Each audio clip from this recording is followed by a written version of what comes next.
Patrol, An American Soldier in Vietnam by Walter Dean Myers.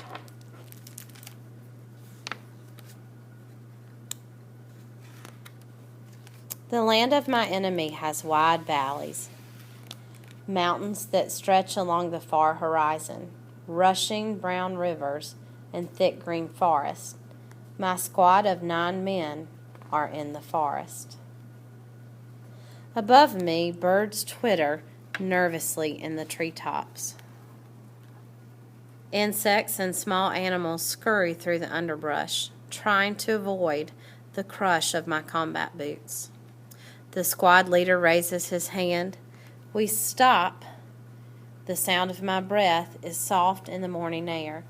Somewhere in the forest, hidden in the shadows, is the enemy.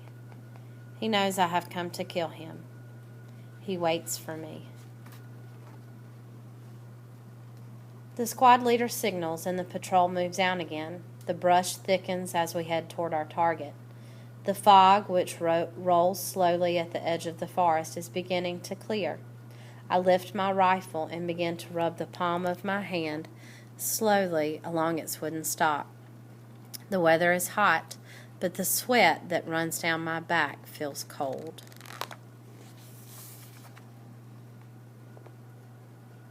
Shots. A firefight. I dive to the ground. My heart beats fast.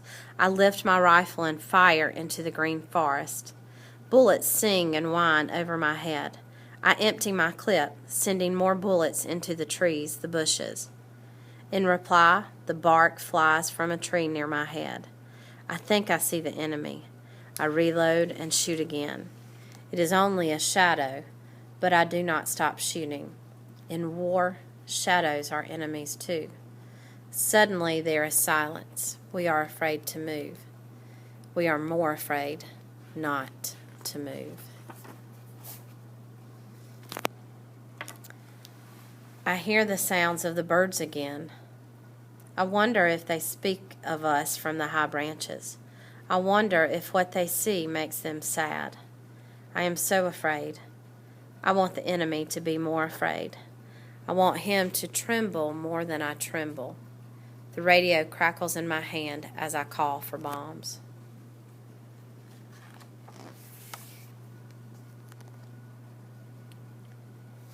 Crouched against a tree older than my grandfather, I imagine the enemy crouching against a tree older than his grandfather. We wait. We wait. Images of those I love come to mind. Still, we wait. Then we are startled by the sound of planes. We look up at them and see their shadows spreading over the valley's edge toward us. They pass us and do their work. The bombs explode, rumbling like thunder at a distance that is never distant enough. My body shakes. I tell myself that I will not die on this bright day. Against the horizon, columns of blue-gray smoke rise. 2 clicks away, there are flashes of gunfire. 2 clicks is the distance of my enemy. My chest tightens. I wipe my sweaty palms. I bite back my tears.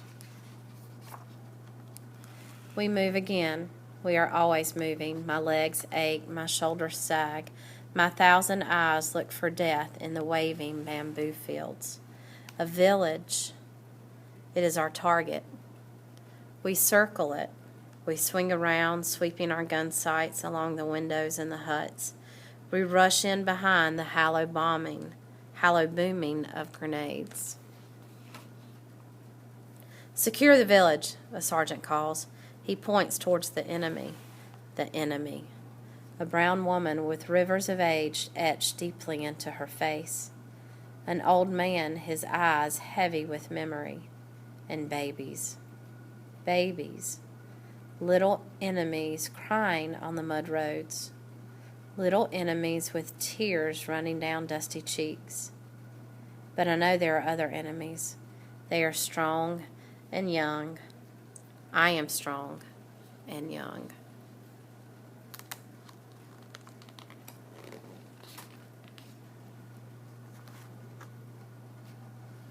The others, they are the real enemy.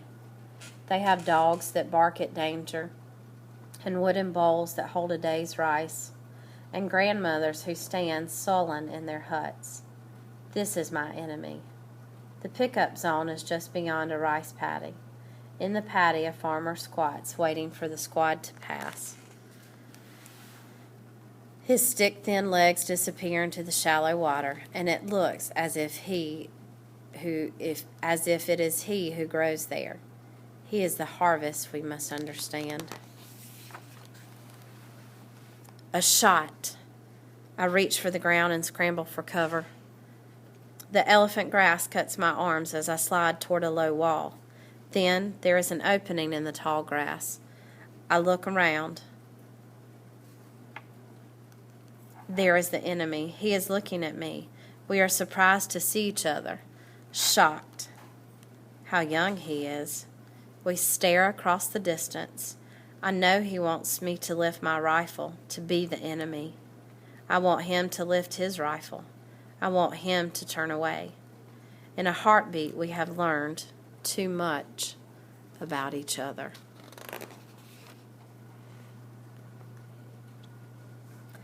The putt-putt of the chopper interrupts the moment. The enemy turns away and is swallowed by the lush grass that is everywhere in this land. I lift my rifle. I aim at the distant shadow. I am the enemy. I lower the rifle.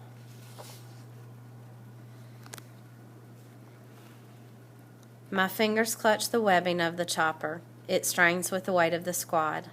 Below us, the land becomes a peaceful patchwork of greens and blues and browns.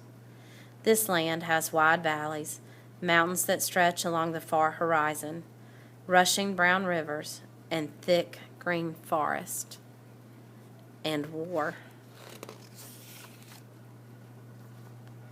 We land. I am glad that I am alive. As the heat of the day passes to the heat of night,